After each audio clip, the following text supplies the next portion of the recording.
we have a confirmed detail about the PlayStation 6, and that is that it's going to be ran by AMD hardware. An article came out through IGN this week talking about how it came down to two bidders for the PlayStation 6 and what hardware it would be using. It came down between Intel and AMD. If you don't know, they are arguably the two biggest chip companies in the world, especially for consumer products. It's interesting for a few reasons. One, knowing that as far back as 2022, PlayStation was already looking into what they'd be doing and setting up contracts for this.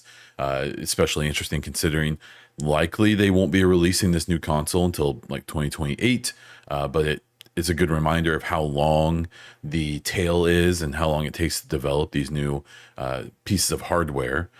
It's also interesting because this would have been probably quite a boon for Intel. I believe it was a multi-billion-dollar contract that was potentially coming up, and they lost out on it supposedly because the Intel and Sony sides couldn't come to an agreement over cost.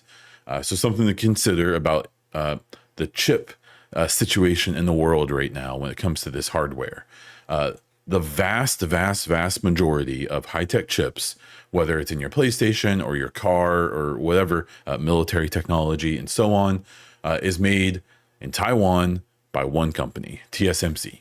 And when I say vast majority, I mean, I believe it's like 95+%. It's they have the market cornered. And it's a really interesting thing because it's not like no one else is trying. It's just no one else has succeeded to match them. Many different companies use TSMC. I believe even like Samsung and who's another one of the huge chip manufacturers. I believe Google for their Pixel products and all of that. I believe all use contracts through TSMC. I know that again, all of them. It's not like they aren't trying. I'm sure they all have at least plans to have their own chip manufacturing, but it's an expensive thing. And when you can have one company do it, that's not great for competition or prices, but it is for now, it seems like. Something to consider is that while Intel has a lot of money on the table from the US government after the CHIPS Act to make their own chips, and they are currently, I believe, building multiple factories that could do that, at least at this time, and especially back in 2022, these chips for the PlayStation 6 almost certainly would have been made by TSMC on contract through Intel. So that would likely factored into the issues between Sony and Intel on profit margins, because it was going to cost Intel a lot of money to make these chips because they were going to have to contract it out to someone else.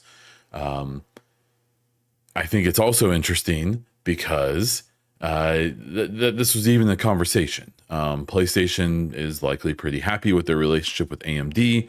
AMD has been kind of at least in people's minds, the more budget-oriented option over Intel. There's also the looming specter of NVIDIA out there.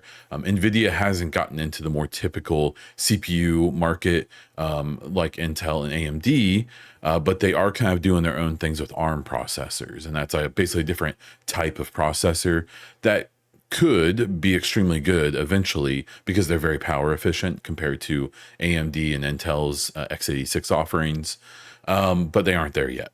It's cool to have some details about the PlayStation 6. Again, we're not expecting that product for probably another 4 years at least.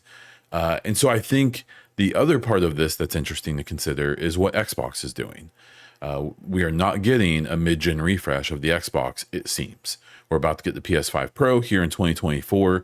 That makes the speculation about a PS6 in 2028 even more reliable, in my opinion, because they wouldn't release this PS5 Pro and then release a PS6 like 2 years from now. At least I don't think they would. But since Xbox is skipping the mid-gen refresh, it puts them on a timeline to potentially release a new console as soon as 2026 or 2027. There's various reasons they would do that. Getting a jump on PlayStation is about the only bit of leverage they have left when it comes to the hardware side of things in the gaming industry. People are just really all in on Sony at this point, especially when it comes to people who still buy discs. But it seems like we may be getting away from that, so maybe that reopens the market. I have no idea. But I think it'll be really interesting if Xbox decides to do something different.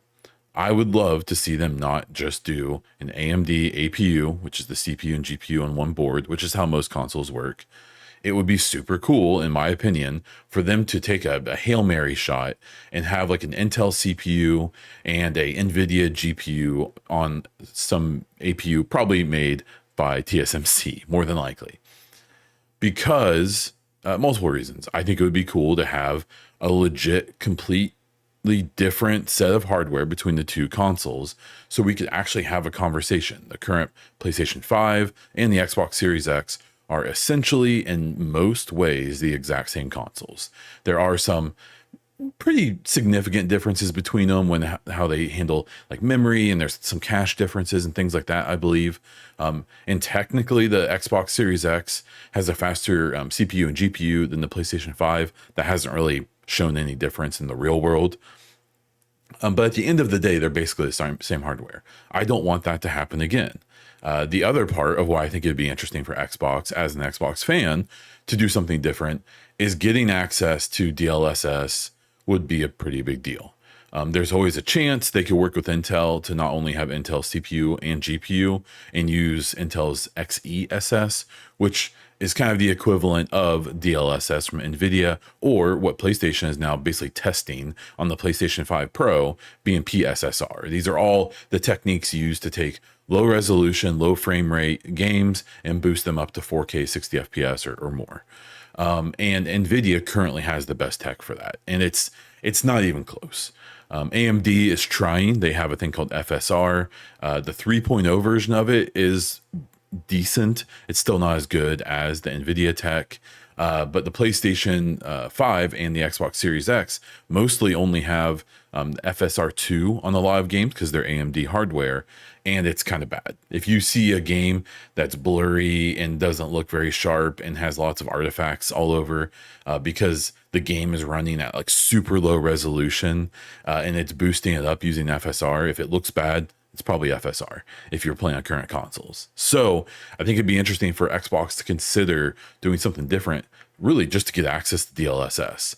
Problem is going to be cost. NVIDIA is not cheap, and they would probably ask for a pretty high premium. It would definitely be more expensive than the AMD option. It may even be more expensive than if they went through Intel or tried to do an ARM processor or whatever. So that may mitigate that potential. We could also see Microsoft, being this big, super giant, crazy company, try to come up with their own version of PSSR or DLSS or whatever you want to reference it to, and try to do their own custom hardware.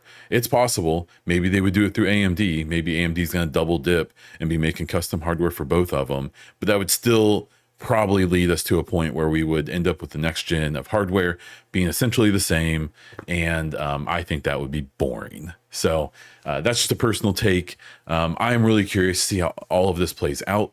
The thing to consider is that if Xbox is going to try to jump the gun a bit on the hardware race, they probably would have tried to finalize contracts back in 2020, 2021 as the Series X and S were releasing. I am really hoping that with this next hardware release for Xbox, that they don't try to do the Series S and X thing again.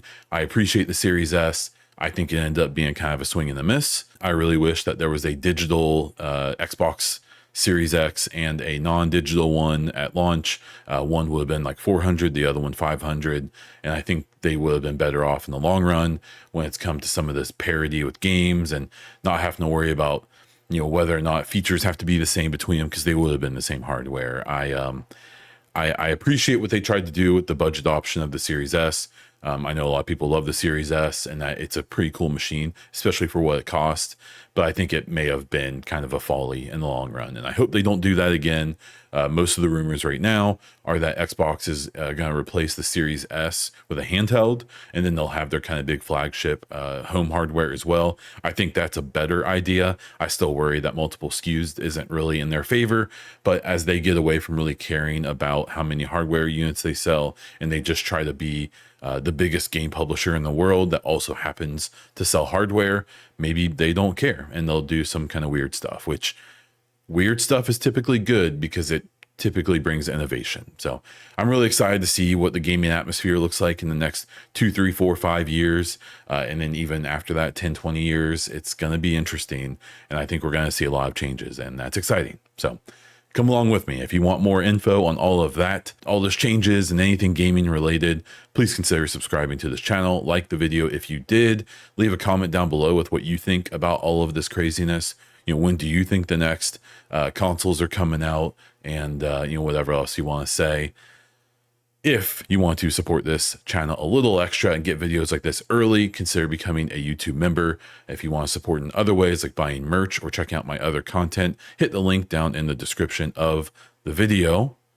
That is all I have for this one. So until next time.